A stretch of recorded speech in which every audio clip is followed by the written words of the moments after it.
नमस्कार दोस्तों, VK knowledge electrical में आप सभी का स्वागत है। निम्न क्वेश्चन बैंक का दोस्तों सॉल्यूशन कर रहे थे। आप आईटीआई कर रहे हो या कंपटीशन एग्ज़ाम की तैयारी, दोनों दृष्टि से ये असाइनमेंट इम्पोर्टेंट है। इसके सभी क्वेश्चन आपको ज़रूर पढ़ने चाहिए, आपको ज़रूर इससे सीखने को मिलेगा। दोस्तों ये फर्स्ट सेमेस्टर के लिए या यूँ कहीं फर्स्ट ईयर के लिए है। मॉड्यूल नंबर 5 है।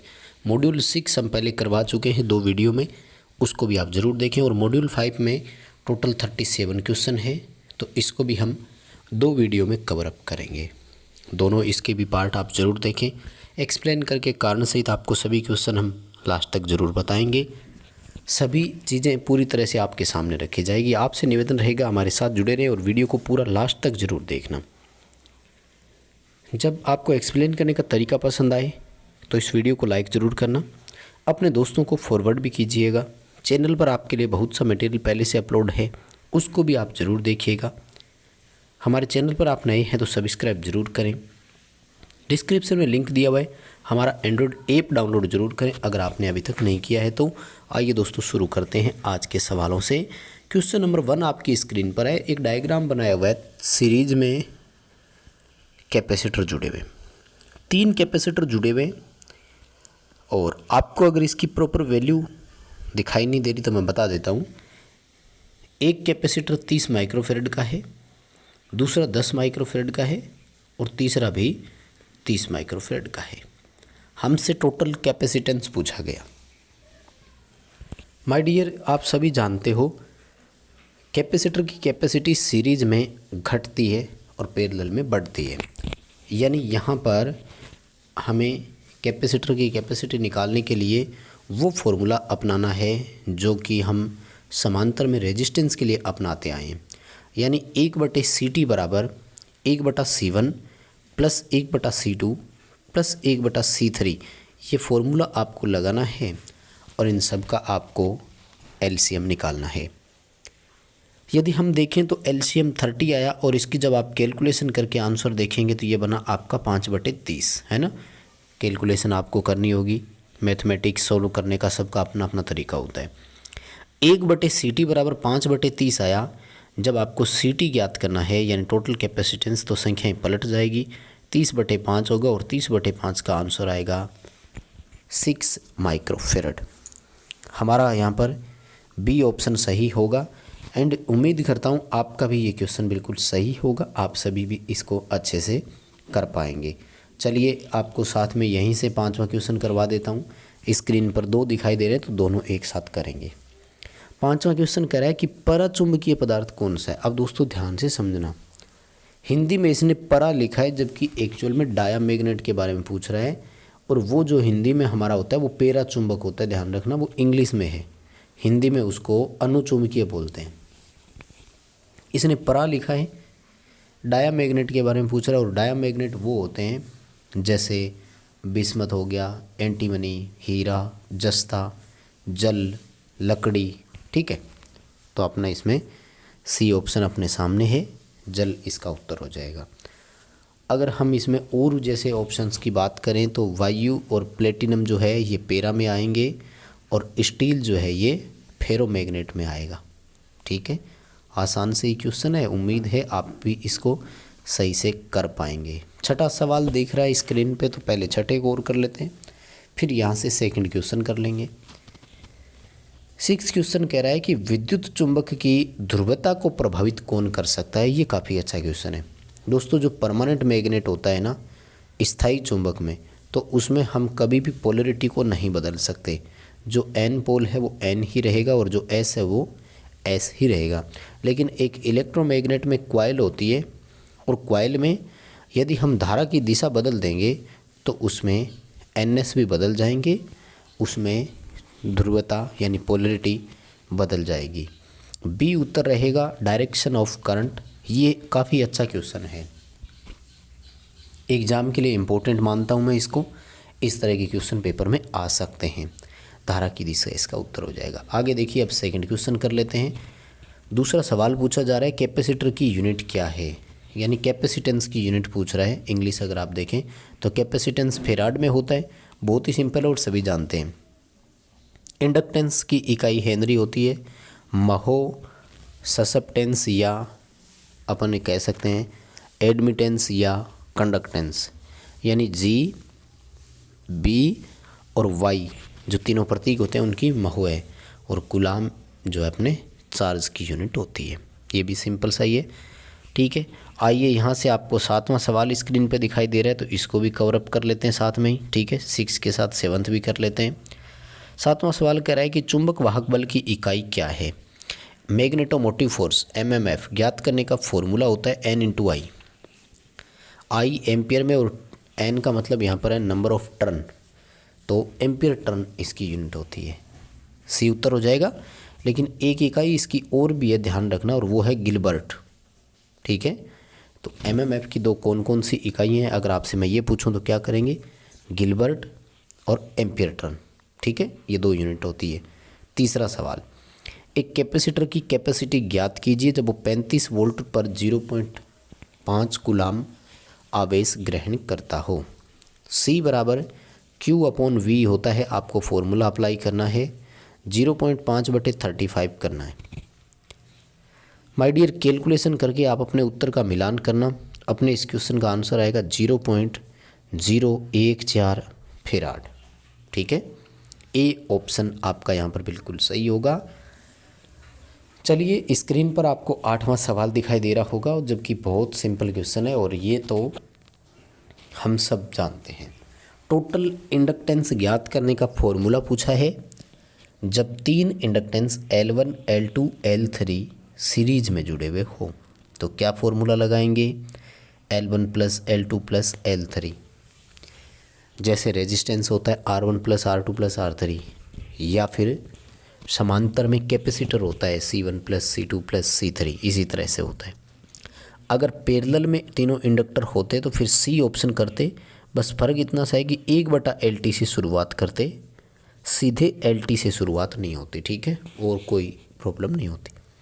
चौथा क्वेश्चन यहाँ से देखिए स्क्रीन से, 4th क्वेश्चन, कैपेसिटर के मान को कैसे कम किया जा सकता है।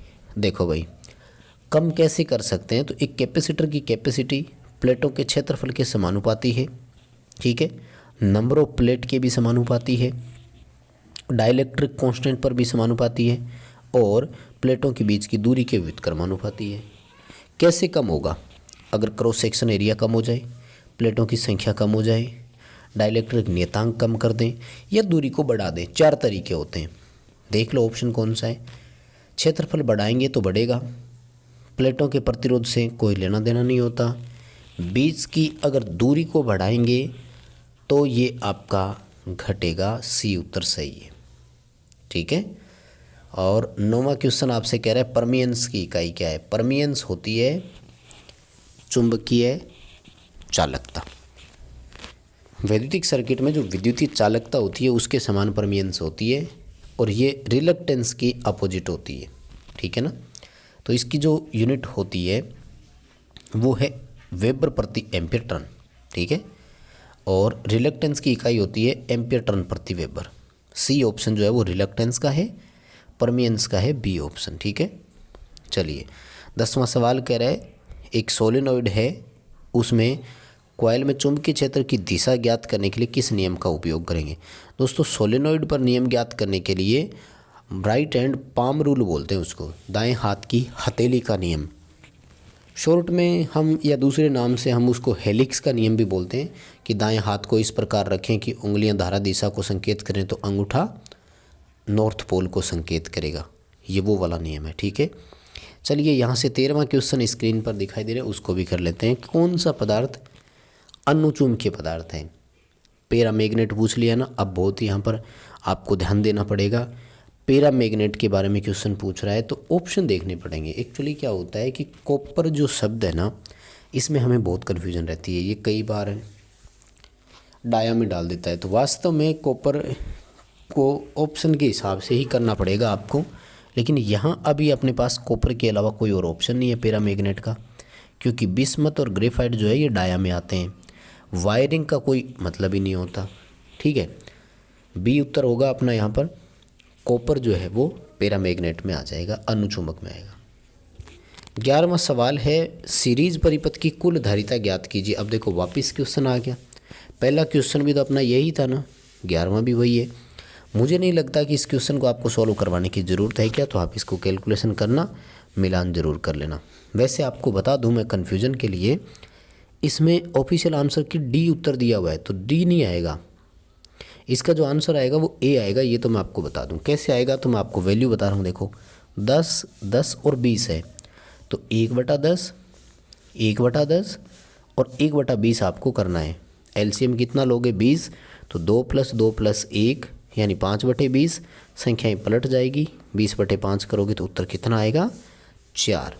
मिलान जरूर कर लेना कैलकुलेशन करके, है ना। आ जाइए इधर से 14वां क्वेश्चन कह रहे हैं कि चित्र में आपको x से जिस भाग को दर्शाया है उसका नाम क्या है। देखो दोस्तों, ये BH कर्व है और BH कर्व से हमें स्ट्रेसिस हानि का पता लगता है। यहाँ H का मतलब होता है आरोपित चुंबकीय बल और B का मतलब होता है पदार्थ का चुंबकित होना। ठीक है, ये जो उल्टी साइड में ये चलता है ना, इसको कोअर्सिविटी बोलते हैं, निग्रहिता बोलते हैं हिंदी में अपन इसको। ए उत्तर सही रहेगा। और अगर सेचुरेशन पॉइंट की बात की जाए तो ये है सेचुरेशन पॉइंट यहाँ पर, और ये है सेचुरेशन पॉइंट यहाँ पर 2, और बाकी सब इसमें यहाँ तक रेजिडुअल मैग्नेटिज्म है। ये ऊपर की तरफ अगर आप देखेंगे, जो मैंने अभी डार्क किया है थोड़ा सा, ये आपका रेजिडुअल मैग्नेटिज्म है। ठीक है, देखिए यहाँ से पहले 15वां सवाल स्क्रीन पर दिखाई दे गया, तो पहले 15वां कर लेते हैं, फिर 12वां करेंगे। 15वां क्वेश्चन कह रहा है कि वैद्युतिक परिपथ में चालकता चुंबकीय परिपथ में किसके समान है। देखिए, मुझे नहीं लगता कि आपको इस क्वेश्चन में आपको डाउट आएगा, क्योंकि ऊपर अभी मैंने बताया था जब परमियंस की यूनिट की बात आई थी, तो वैद्युत परिपथ की चालकता और चुंबकीय परिपथ की परमियंस दोनों एक जैसे होते हैं। अगर परमियंस का व्युत्क्रमानुपाती पूछे तो वो होता है रिलक्टेंस। ठीक है, यहाँ पर अपना बी ऑप्शन सही होगा, परमियंस इसका सही उत्तर आएगा। 12वां क्वेश्चन देखिए आपकी स्क्रीन पर है। सवाल नंबर 12 कह रहा है कि सीरीज में विभिन्न वोल्टेज रेटिंग के कैपेसिटर जोड़ने से पहले क्या सावधानी बरती जानी चाहिए। दोस्तों, ये काफ़ी अच्छा क्वेश्चन है, बहुत इंपॉर्टेंट चीज़ पूछी है। देखो, जब भी कैपेसिटर हम सीरीज में जोड़ेंगे ना, तो हम सब जानते हैं कि उन पर जो वोल्टेज है वो अलग अलग होगा, या यूँ कहें कि सप्लाई वोल्टेज के मान लीजिए कि वैल्यू के अनुसार होगा। कि हमने 3 कैपेसिटर जोड़ दिए इस तरह से, या 2 कैपेसिटर जोड़ दिए इस तरह से, हमने मान लीजिए कि इसको 250 वोल्ट की सप्लाई दी है, तो अब इन पर V1, V2, V3 की वैल्यू अपने मान के अनुसार ड्रॉप होगी। हमें ये सावधानी रखनी है कि इन पर होने वाला ये ड्रॉप V1, V2, V3 किसी भी शर्त पर, किसी भी कंडीशन में इनकी रेटिंग से अधिक नहीं होना चाहिए। जैसे मैं बात करूं, ये 70 वोल्ट, ये 80 वोल्ट और ये 100 वोल्ट रेटिंग वाले हैं, तो हो गया 250 वोल्ट। अब हमारा ये यहाँ पर ध्यान रखना होगा, हमारा ये ध्यान रहना आवश्यक भी है कि इस कैपेसिटर पर 70 वोल्ट से ज़्यादा ड्रॉप नहीं हो। अगर इस पर 70 वोल्ट से ज़्यादा ड्रॉप हो गया तो ये तुरंत नष्ट हो जाएगा। तो हमारा यहाँ पर बी उत्तर रहेगा, प्रत्येक कैपेसिटर पर वोल्टेज ड्रॉप उसकी रेटिंग से कम होना चाहिए, अधिक नहीं होना चाहिए। नेक्स्ट दोस्तों, सवाल 16वां आपकी स्क्रीन पर है। रिलक्टेंस की इकाई क्या है, तो ये तो मैंने अभी करवा दी थी आपको, एम्पियर टर्न प्रति वेबर होती है, रिलक्टेंस की इकाई है। और अगर आपसे परमियंस की यूनिट पूछे तो वो अपन ने पहले बात की थी, एम्पियर टर्न प्रति वेबर और वेबर प्रति एम्पियर टर्न दोनों एक दूसरे के व्युत्क्रमानुपाती होते हैं, अपोजिट चलते हैं। 17वां सवाल अपनी स्क्रीन पर है और बहुत ही आसान सा है कि आवेश Q से वोल्टेज V से और कैपेसिटेंस C से दर्शाएं तो सही अभिव्यक्ति क्या है। तो C बराबर Q/V होता है, हम सभी जानते हैं। और इस फॉर्मूले पर जितने भी 3 और फॉर्मूले बनते हैं आप उनको भी याद रखें, क्योंकि आपसे किसी भी सवाल के बारे में पूछा जा सकता है। और 18वां क्वेश्चन देखिए, ये भी आसान सा ही है। आप एक विद्युत चुंबक की जो पुलिंग पावर है यानी स्ट्रेंथ कैसे बढ़ा सकते हैं। तो ये भी अच्छा क्वेश्चन है। इलेक्ट्रोमैग्नेट की शक्ति कम या ज़्यादा करना अपने हाथ में होता है, बिल्कुल इसमें कोई डाउट नहीं है। तो हम उसकी जो शक्ति है उसको कैसे बढ़ा सकते हैं, हम उसमें धारा के मान को बढ़ाकर बढ़ा सकते हैं, पहला नंबर। हम उसमें टर्न की संख्या बढ़ाकर बढ़ा सकते हैं। तो अब अपन ए ऑप्शन के साथ जाएंगे, फील्ड इंटेंसिटी को बढ़ा करके, ठीक है, क्योंकि बाकी और ऑप्शन तो कम करने के हिसाब से ये है ना। तो ठीक है दोस्तों, यही 18 क्वेश्चन आज की इस वीडियो में करवाएंगे। बाकी 19 क्वेश्चन आपको अगले वीडियो में करवा देंगे और ये हमारा मॉड्यूल नंबर 5 जो है वो कंप्लीट हो जाएगा। इस वीडियो को लाइक ज़रूर करना, चैनल पर नए हो तो सब्सक्राइब करना और दोस्तों को शेयर ज़रूर करना। व्हाट्सएप, फेसबुक, जो भी सोशल मीडिया आप यूज़ करते हैं, दोस्तों तक वीडियो ज़रूर पहुंचाइएगा।